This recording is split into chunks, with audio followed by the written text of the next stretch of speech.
In this people's poll, we're going to talk about pre-season form.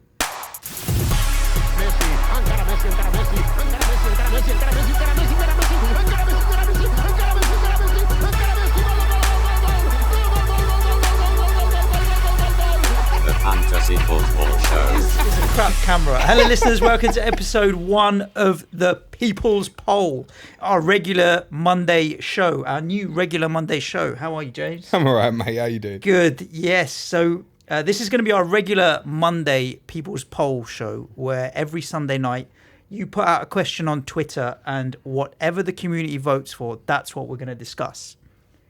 Yeah, that's it. Yeah. Exactly. As simple as that. Nice, short, sharp, simple, 20 to 25 minutes on a single individual topic. Now, we had the Community Shield yesterday, but we didn't want to talk about that. A few more pre-season friendlies. I think your team lost yesterday, from what I understand. Let's not talk about that. But what we are going to talk about is pre-season form. I'd like to fucking clarify at this point that we lost on penalties, the same as what your team did at the weekend. Yeah, you lose. That's fine. Oh, so we both lost. All right, cool. Yeah, exactly. So Liverpool lost yesterday, didn't they? Oh, I guess They so. did, On that logic, yeah. Although there we go. It looks like they should have won. Really. Yeah. So this week's People's Poll, let's put it out there. So you put a poll out yesterday, asking people, giving people 4 choices on what we could potentially talk about today. Option 1 was the last 7 days Premier League signings. Who are they? And there's been a fair few. Pepe joining Arsenal. Moise Kean is now in at Everton. I don't know the name of their new defensive holding midfielder that they picked up. Bamin, I think. Okay, so he's come in as well. Bournemouth picked up another midfielder. There's signings are happening now. Harry Maguire, obviously, we think might be inked today. Yeah. Today, tomorrow. So there is movement, but people didn't vote for that. No. Premier League strike partnerships. Are front twos a thing again? People didn't vote for that. Goalkeepers. Does it matter in FPL? People didn't vote for that. What they did want us to talk about was the broadest fucking subject of the lot. Yeah, of course. Pre-season form. Who did well and who did badly? Let's start by what's your opinion on pre-season form? Like, how much can you read into pre-season form going into game week 1? Not a lot. It's probably more on individuals than players. So, like last season, we all got smell of Wan-Bissaka, didn't we? Yeah. This year, you're looking at a couple of people, maybe OOP, like Lucas Moura, Callum Robinson at Sheffield United. Jose Perez. Yes, Jose Perez. Probably more that than what teams are doing. Yeah, I agree with you on that. I would say. So rather than spending a whole minute on all 20 teams, we've narrowed it down to a couple. We're just going to talk about a handful of teams, and there's a couple. So the handful of teams that you mentioned, there's just a couple I want to chuck in there as well that I think particularly did well. But teams that you've identified that had a good pre-season, you've got Villa and Manchester United, and both did have very, very good pre-seasons. Villa have won all their games from 105, yeah. And they've conceded 3 goals in 5 games, which defensively is not bad either. And Tom Heaton apparently played really well in Leipzig at the weekend. Yep. Sitting in my draft now. He is, has he? And your backup keepers are 4 million, or? Yeah. Okay. Fair play. Anyone else from Villa catching your eye? No, it's a watch and wait. I'll obviously see him live at Spurs on Saturday. Yeah. There's so many unknowns in terms of how they're going to line up, I think. Yeah. Yeah, so I mean, they've bought in pretty 12 much a whole new team, so that's going to be very difficult. I think if you were to go in, you'd go in with one of the guys who they've already had, and like a Grealish or McGinn, really. Or if you watched enough of them, Tyrone Mings is pretty much a lock. I would have said Target at left back. We think Gilbert at right back, but we're not 100% sure. I think Engels will probably be his centre half partner. And then you've got a number of players who could play in wide positions. We assume Wesley up front. And I've heard they might be looking for another one yet to play up front. Well, I don't know if Andy Carroll's signed for a club yet. So Villa, if you want him, he's still available. But Villa have done well. For me, they're still a watch and wait. And opening day of the season coming to the new Shard Hart Lane's not going to be easy. I'm still tipping Harry Kane for captaincy for that game, for my game week 1 team. So I can't, on one hand, captain Harry Kane against Villa, knowing that they're going to get spanked, and then also go in on their players just yet. Yeah, no, Heaton as a goalkeeper, he's the one that forget about it. Is very easy. I've got Kane as well at the moment. I'm not going to not pick Heaton because he's playing him this weekend. It's a goalkeeper. It's just a completely different thing, right? Kane could get a couple and Heaton might still pick up a decent number of points, right? Yeah, for sure. that's not a concern for me. No. In making a choice. The others that have the others that you highlighted that done particularly well was Manchester United, who had a really good successful tour all over the place. Really, they've been, but United they've had a good tour, and it's Monday transfer deadline's in 4 days. Paul Pogba is still there. He's still there at the moment. Whilst he's still there, he's still a consideration. What's important to emphasise is obviously the windows in like Spain, Germany, and Italy and that will not close this Thursday. No. So there's still a high chance that your likes of Pogba, Eriksen, Alderweireld could well move beyond this deadline. Mm-hmm. He falls into that. I wanted to mention United because they've had good results. They have. They drew with Milan and won on penalties at the weekend. But other than that, they've won the other 5, which includes a win against Spurs back on 25th of July. One of the things I wanted to mention about them was... Ill-tempered. It was a bit, in fairness. A bit. Yeah. What I wanted to mention with them particularly was sort of Martial, Rashford. Now, depending on what Twitter feed you were looking at on Saturday night, it was either Martial up front or Rashford up front. So I managed to pick up a stream of the game very briefly just to look at them positionally. And it looked to me like they were both playing as split forwards, similar if you remember to how they played on the counter at Wembley in January and then successfully, I think it was in the 4th round of the FA Cup at Arsenal, where certainly it was Rashford and Martial at Spurs, and I think it might have been Rashford and Lukaku maybe in the game at Arsenal. But they didn't really, although they were both up front, they played with a big distance between them, basically trying to unlock the channels between fullback and centre-half on either side. So to play it into that area and counter-attack well. That's what I picked up from it. So a bit of a debate at the moment if Martial's out of position or not, but it looks like you could see them starting that way against Chelsea, I would say. And so Martial is a potential out of position. I saw his Macat playing, our United correspondent tweeted earlier to someone who'd posted like a big watch list, and he had about 6 or 7 United players on the watch list, and he said, bin the rest, keep Martial. Yeah. So Martial was probably the tip. If you want to go that way, he could fall into a line of out of position. And that was the one thing I really wanted to mention about United. The one that I'd seen that was getting minutes that I didn't expect to be getting minutes at Manchester United was James. I thought he may come in and be a bit part player, but he's been getting preseason minutes. So he's cheap, right? So if he is going to get minutes, he's a consideration. I don't know if they're going to play that way. I don't know if he's going to start. That's the one thing that you said about them splitting the forwards and playing 2 up there that doesn't give me the confidence. Looking at them positionally, the way they were splitting, the one from the midfield that was breaking out was Pereira. Yeah. But, I mean, is that a different case scenario if Pogba's back, or do they want to play Mata in that area? The one thing with Rashford and Martial playing those split forwards, they fall back into defensive positions when they haven't got the ball. Yeah. So really tight with that forward midfielder as the one to go and sort of press in on the holding midfield player. So they almost kind of back away into wide defensive positions. It's the sort of thing you would have seen under Mourinho, if we're honest. Yeah. So I'm not keen on starting with United assets, but they've had a good pre-season. Can't knock it. Paul Pogba last year clocked nearly 180 points, and he's only 8.5 million, and he's still less than 10% ownership at this moment in time. We said last week, are we undervaluing him? He's got a back injury at the moment, but I think he should be all right. Solskjaer said he was going to take no risks. Exactly, but I think you can read into right. it between the lines, whatever you want, right? But yeah, Harry Maguire signs. They've sorted out the right back position in Wan-Bissaka. From what I saw from Luke Shaw last year when he was at West Ham, he didn't play badly, and he does like to bomb down. They just need to get one other centre half, and if Matic can even just play at half his potential, then they won't be too far off United in terms of keeping clean sheets. David De Gea is obviously still staying. He has a season like the one before last, and they're a consideration. They've had a good pre-season as well. A number of teams I think have had decent pre-seasons. The one that I wanted to talk about was Wolves. Yeah. And the reason I want to talk about Wolves is because I've been so dismissive of Wolves because of the Europa League. I've been so I don't know how they're going to perform and how they're going to play.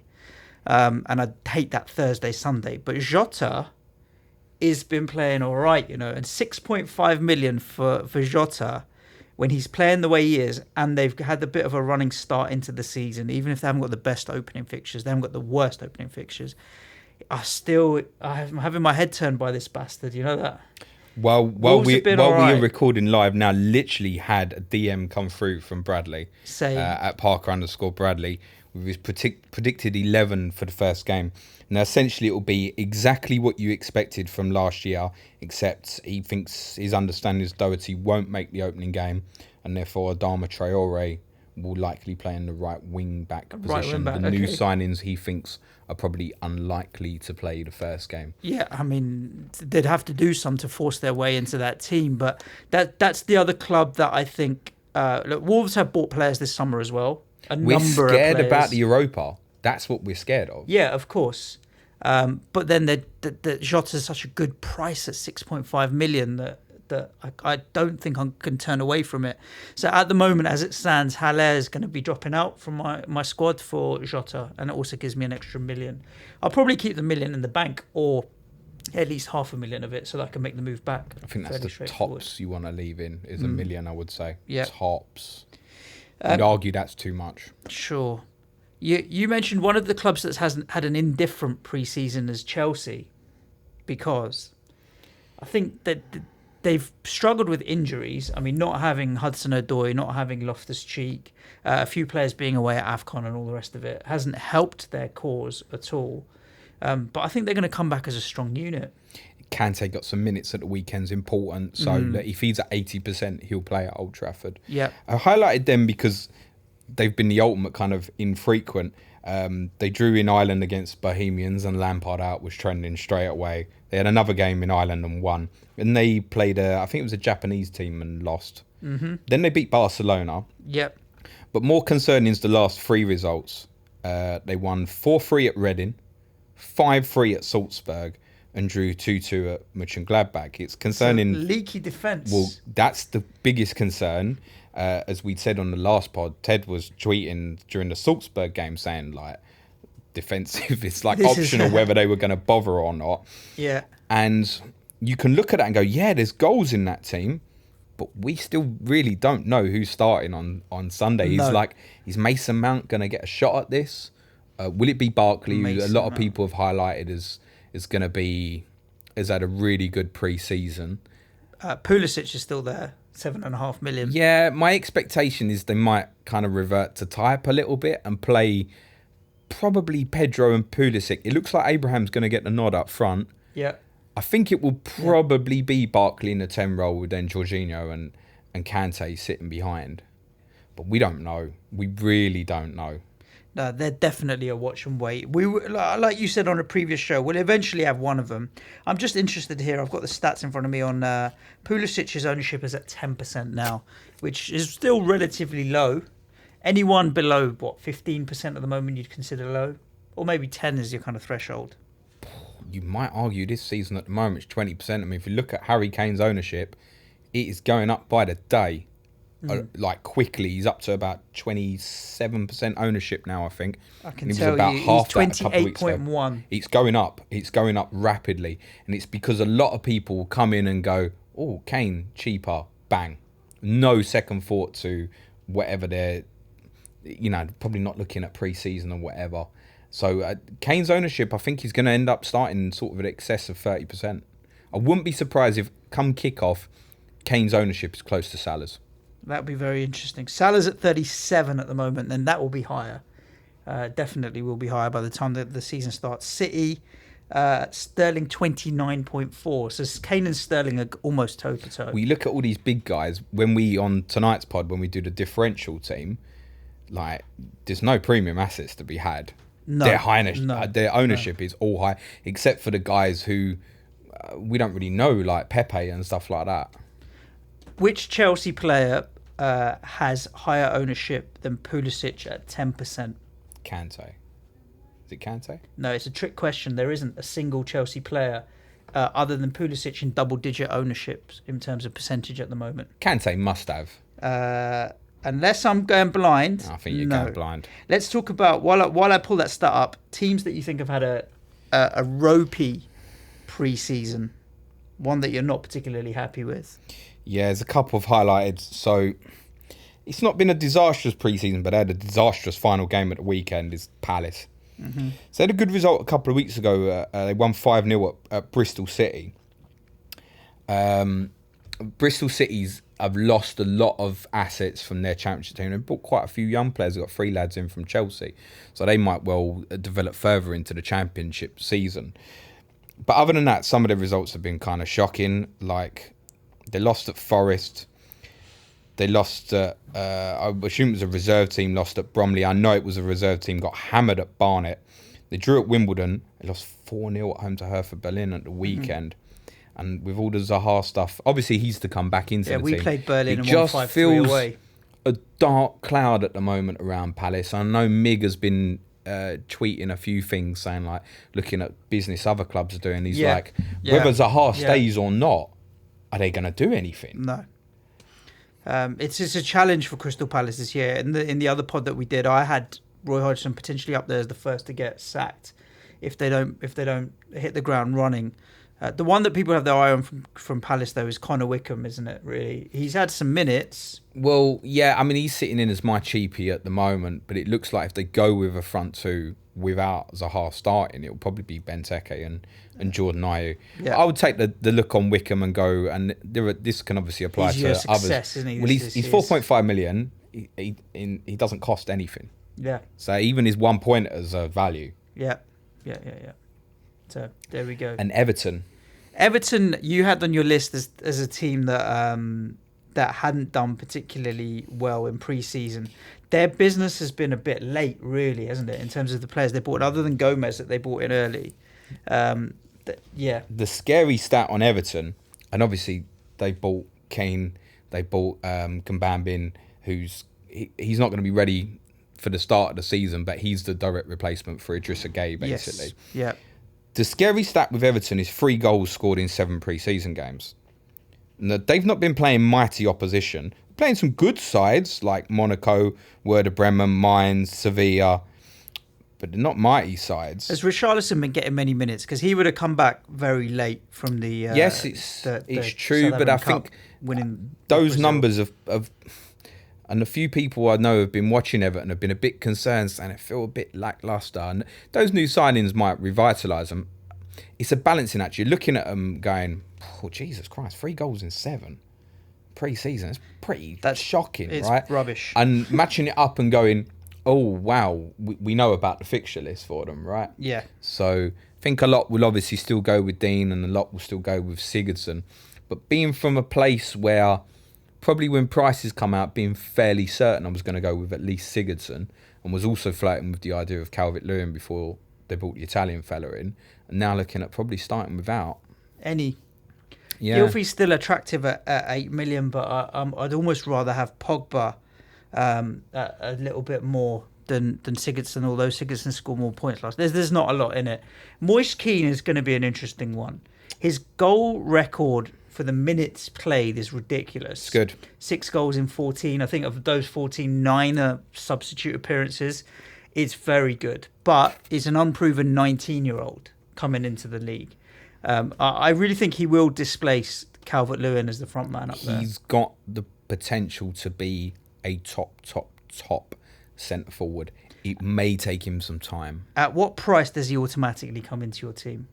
Automatically? Yeah. None. 6 million? No, not at any price. 4.5 million? Well, 4.5, yeah. You're having him. Sure. There's got to be a price at which you think, you know what?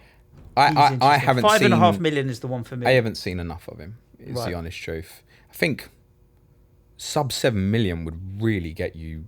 Oh, my God. I would think. He's got to be... For me, he's got to be cheaper than Diego Jota to come in to take that place. And, he won't. He won't.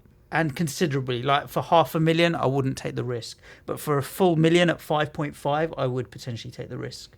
I don't know if we've missed any announcements on that today. I can't say. I'm keen. No, his price hasn't come out yet. Definitely not. His price. It's not on. I've got it up in front of me now.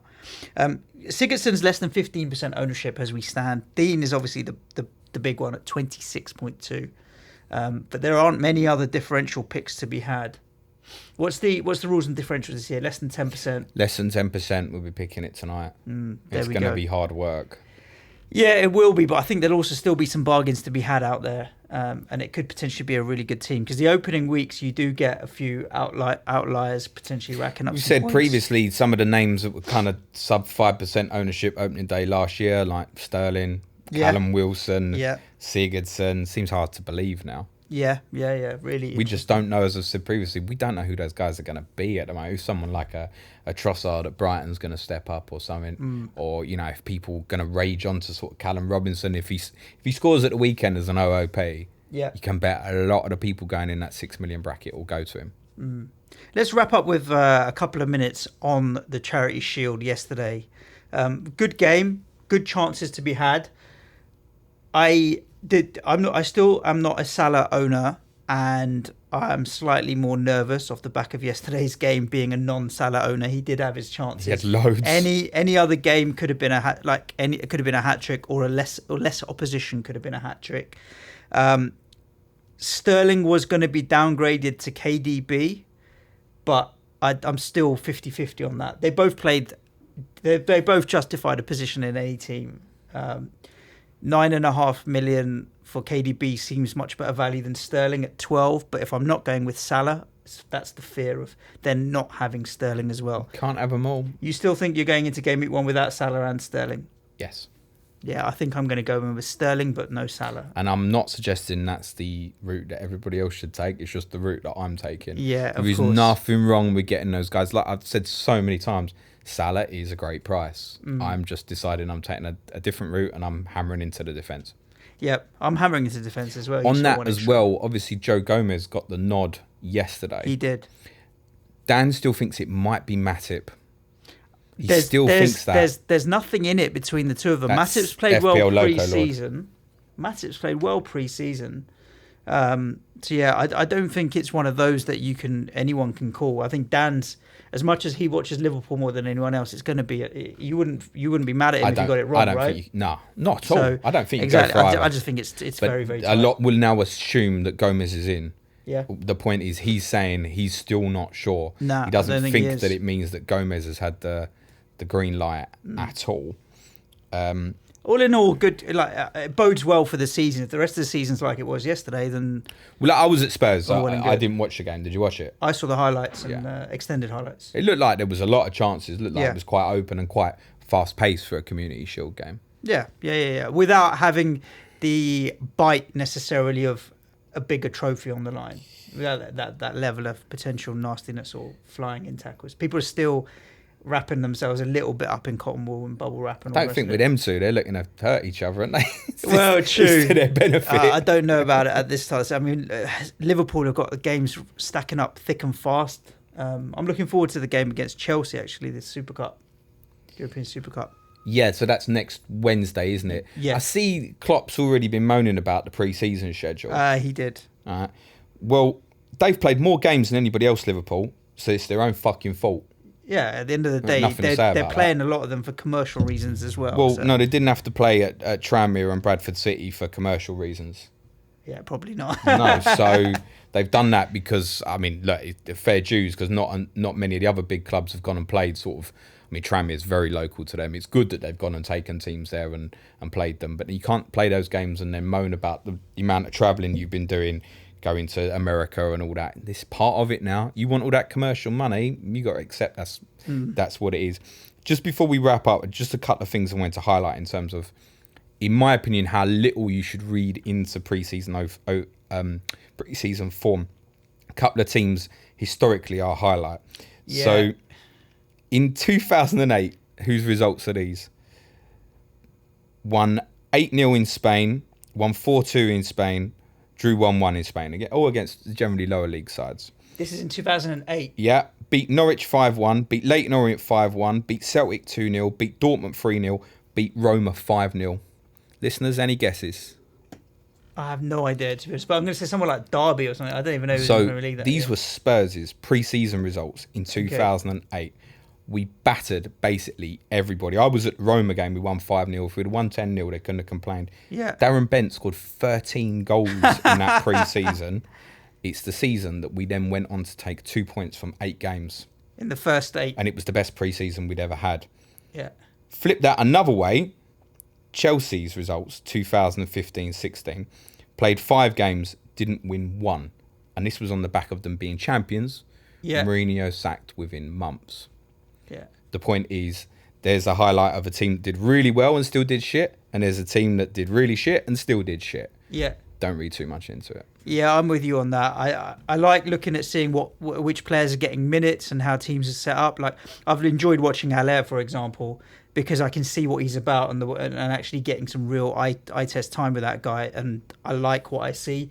And you see other players and you're like, yeah, not so sure necessarily about whether or not they are the real deal. So listen, let's just wrap up by giving the listeners a preview into what they've got to look forward to for the rest of this week. Our regular pod goes out later today, this being Monday, in the lead up to the deadline on Friday, which will include looking at our dead team, differential team, zombie teams, and we've got so many teams and admin to sort out. You know what I mean? It's going to be us picking our season teams, but it's going to be quite a focus, if you think about it personally, towards the type of guys you'll be thinking of setting forgetting, and also the type of guys you might want to consider as your differentials at the start. Exactly, correct. We'll do our north-south. We'll reveal our teams for that as well. Yeah, we can do that. You really should be beating me with that, mate. Oh, as come you've on. got the north. It's not really very... It doesn't feel very fair at all at the moment. But let's see. I've got to set that team up Tomorrow? this afternoon. Tomorrow, we've got the Spurs and West Ham show, for want of a better phrase or name. We'll talk about your club and my club 10, 12, 15 minutes each, and the pre-season form that they've seen. And then Wednesday, we're going to just a quick drill down into the dead differential north-south. Yeah, which probably reveal what our drafts are at that time as well. Thursday, we have Clash of the Correspondents. Who's coming on? It's episode 1 of that. So we'll be looking ahead towards West Ham and City's fixture at the weekend. So Chris, FI_FPL Addicts, is coming on, and Johnny at FPL Pringle. So we'll look at their game week 1 fixture and also a little bit beyond, so you can get a West Ham opinion other than Suj's, which is always over optimistic. I think we're going to win every game 3-0, but if you don't, what's the point? What's the point? Friday, we'll reveal our final Sky drafts. Yes. And then we're going to stream live twice in the evening. Yes. Once at 6 o'clock to confirm our final drafts. And then we're going to stream live during Liverpool and Norwich, reacting to the action, the Twitter reactions. And I believe we might have someone sitting in on that with us. Yes. As far as I'm aware, Manchar, the producer, is going to be watching Liverpool Norwich with us. Class. It will be. Yeah, for sure. We might be watching it from behind the sofa if Salah fucking starts banging in the goals. So we're going to sit and face it. We're going to sit and face it. I'm going to get a life-size cardboard cutout to just sit and watch. There will be, if you watch the stream Friday night, you'll be able to get some good memes out of that, I reckon. Yeah, quite possibly. Triple Liverpool defence. That's the plan, yeah. Triple Liverpool defence. Guys, thanks for tuning into the first episode of our People's Poll. We'll be back next week on Monday with episode 2. Don't forget, the poll goes out on Sunday evening, so follow James on Twitter at Planet FPL Pod to make sure you can vote in that, and it'll be the topic that we'll be discussing next Monday. Oosh. Ciao for now. Cue music, man, child.